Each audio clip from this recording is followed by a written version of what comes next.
Hello, hello. Welcome back. This is Insurance Hour. I am your host, Carl Sussman. Thank you so much for spending some time with me here today. Phones are open, 559-656-0317. Always looking for your questions. As you can tell, we are going through a lot of those questions today, so send them in at questions@insurancehour.com. If you need help right away, you can dial pound 250 on your cell phone. You can also use the keyword insurance to get an agent right away. Or if it's specific to homeowners insurance, you can use the keyword homeowners insurance. So again, on your cell phone, you just dial pound, right, or hashtag 250. And when it asks for the keyword, say insurance or homeowners insurance, if that's what you need. Before I jump back into the questions, I do want to make sure that I'm clear. The sponsor is GeoVera. You heard their commercial just now, and I honestly do have and have had for a very long time my personal home insured for earthquake insurance with them. You can imagine I can pretty much get earthquake insurance wherever I want, depending on which carrier I want to go to, and I do personally choose GeoVera for what that's worth, and it should be worth a lot. Jumping back in, we were talking about the California Fair Plan and some of the discounts that are available. The next question says, where can we get information on what the Fair Plan considers a hardened home and defensible space? It's a great question, and the answer is with the form. The form for discounts literally lists on it specifically what it is that you need to do in order to get the discounts. There are a group of things you need to do that will give you a discount for doing things around your home, and there's another set of things that you can do that will give you a discount for things you do to the home.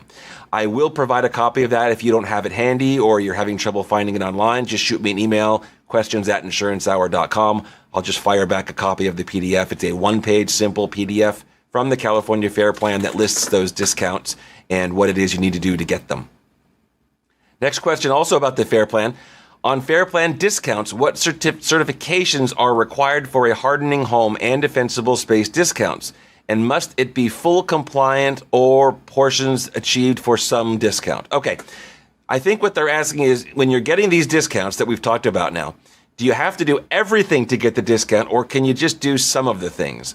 And unfortunately or fortunately, depending on your perspective, I guess, you need to do everything to qualify for each of those two discounts. So, for example, if you do everything for the home hardening discount, meaning you do everything to your actual house, you will get one discount.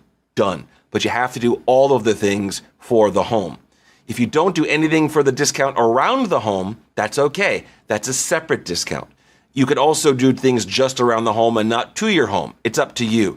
But at the end of the day, in order to qualify for one or both of those discounts, you have to do everything that is required for that particular section. Does that make sense? You either do everything for the house, you do everything for around the house, or you do both. But you can't do half of each, for example, and get a discount.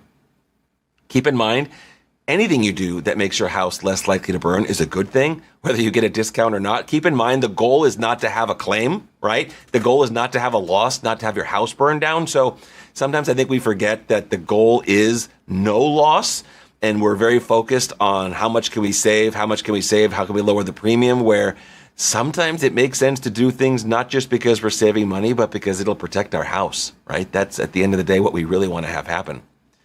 Next question. Are there insurance companies that are still insuring over 3 million homes? It would be helpful to avoid calling those that are not covering high value homes. Okay, when someone says $3 million homes, I have to quantify that, because are we talking about the value of the home, right? What it would be bought or sold for? Or are we talking about $3 million